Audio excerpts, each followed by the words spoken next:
Globally, about 10% of people will experience an eating disorder during their lifetime.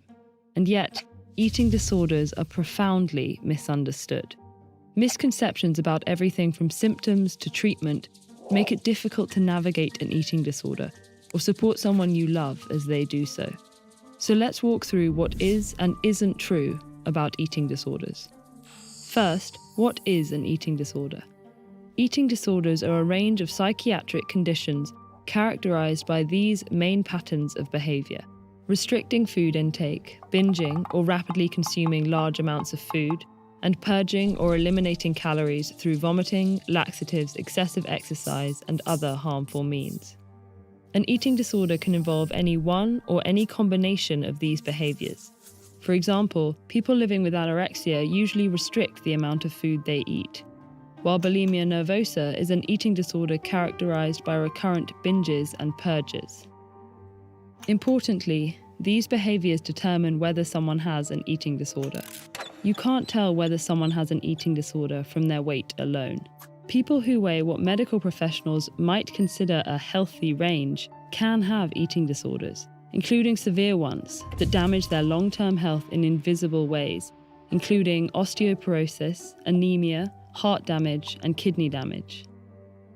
Just as we can't tell whether someone has an eating disorder based on their weight alone, we can't get rid of these disorders simply by eating differently. That's because eating disorders are, at their core, psychiatric illnesses. From what we understand, they involve a disruption to someone's self-perception. Most people who experience them are severely critical of themselves and report many self-perceived flaws. They may use eating to try to regain some control over an internal sense of chaos.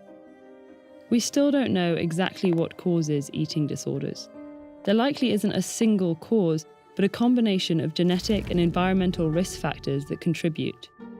Sometimes other mental illnesses, like depression or anxiety, can cause symptoms of eating disorders. In addition, certain psychological factors, such as perfectionism and body image dissatisfaction, are risk factors for eating disorders. Several social factors contribute too, including internalized weight stigma, exposure to bullying, racial and ethnic assimilation, and limited social networks. Although there is a common misconception that only women experience eating disorders, people of all genders can be affected. As these disorders intimately affect the development of one's identity and self-esteem, people are particularly vulnerable to developing them during adolescence. Although these are among the most challenging psychiatric disorders to treat, effective therapies and interventions exist, and many people who receive treatment make a full recovery. Treatment has a higher chance of success the earlier it starts after someone develops disordered eating behaviors. But unfortunately, less than half of people with an eating disorder will seek and receive treatment. Because of the complex effects of eating disorders on both the body and the mind, treatment usually includes a combination of nutritional counseling and monitoring, psychotherapies, and in some cases, medications. Evidence-based psychotherapies exist as treatments for most eating disorders, including cognitive behavioral therapy and family-based therapy. These are talk therapies that help people gain the skills to deal with underlying psychological problems that drive eating disorder symptoms. Because not all patients will respond to these treatments, researchers are also investigating treatments outside of psychotherapy, such as transcranial magnetic stimulation.